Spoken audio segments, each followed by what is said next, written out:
first strike is called for, Special Operations Forces are frequently dropped into the hot zone before anyone else. They often act alone, with little chance of backup if anything goes wrong. If you've been crawling through dirt or sand and wading through seawater, can you trust your rifle to keep you alive? When you pull the trigger, will it work or will it blow up in your face? It's a harsh fact of war. If your weapon jams in a firefight, you're dead. When bullets are flying and people are dying, you need to have a weapon you can count on in the heat of battle. I'd like to introduce you to the HK416. This is one special weapon. The Heckler & Koch 416 is a gas-operated carbine rifle. Available in 4 barrel lengths, they say even the shortest version is deadly accurate. It has bite. And no matter how you abuse it, it won't let you down. But I need to see the proof for myself. Is there really such a thing as a rifle that can be used and abused and then used again?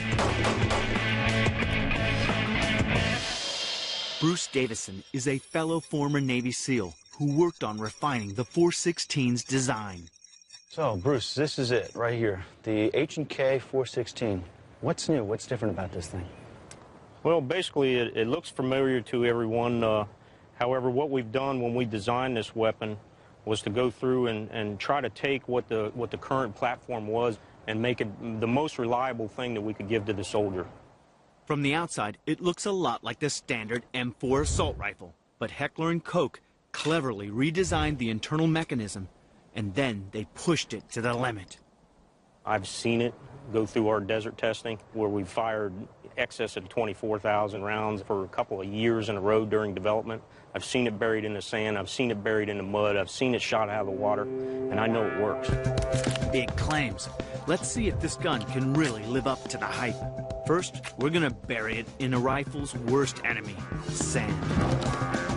Even a small amount of grit, sand, or dust can jam the works of a regular gun. In extreme cases, the next time you pull the trigger, it could explode in your face. Now, there's no soldier in the world that would want to do that to their weapon. But sometimes things happen, and you need to know, no matter what, that weapon is going to work. By the way, don't try this at home.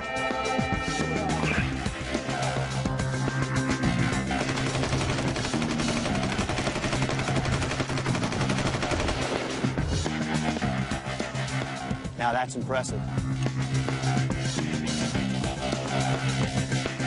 When I buried that, there was definitely sand in the barrel. A simple shake, and boom, I was right down range firing rounds.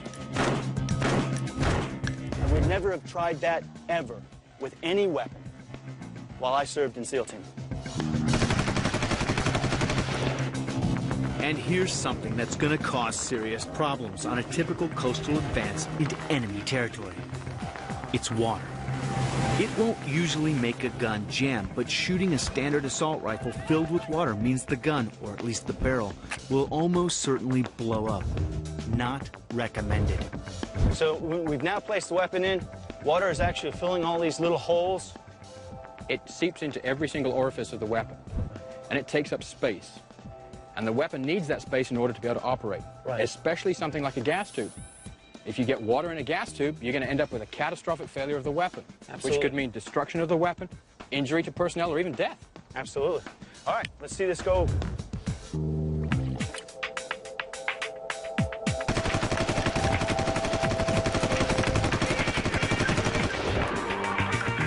Weapon's safe, ready to go.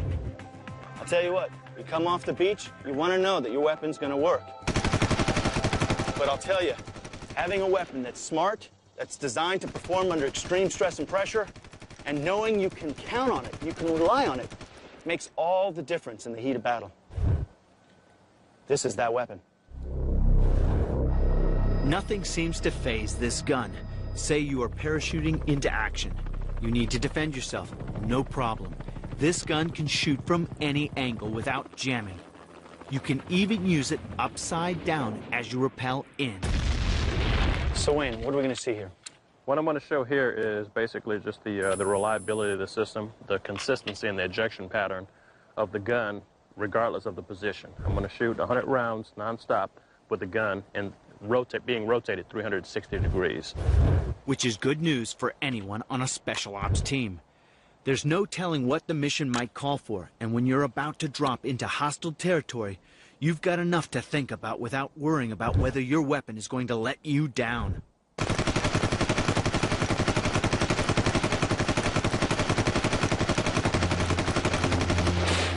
That's awesome. Special operation units prefer smaller assault rifles. They're compact but still offer automatic and semi-automatic rates of fire. The 416's rate of fire is about 650 rounds a minute. Pretty standard for an assault rifle. But even shooting flat out, the 416's bolt stays completely cool because the hot, dirty gases from the exploding rounds are channeled away from the critical internal components. One more reason why this weapon is less likely to jam. You can see how hot the barrel is. Absolutely. You felt how hot the barrel Right. is. Would you have done that with your traditional gun? Just hold it. Hold it. Oh, wow, look at that. It's cold. It's absolutely cold. Now, normally, with any of the other weapons I would have fired, this would be so hot, you wouldn't even want to touch it. This is why it's so durable, isn't it? Absolutely. Because there's no heat transfer to the bolt.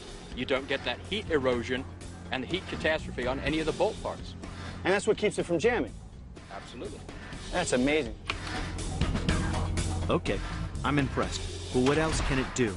It can fire in semi or automatic modes, of course. And there's a host of other accessories like laser aiming designators and specialist optic sights. But what else can it do? Not only does a combat weapon have to be extremely durable, it has to be flexible. 40mm grenade launcher.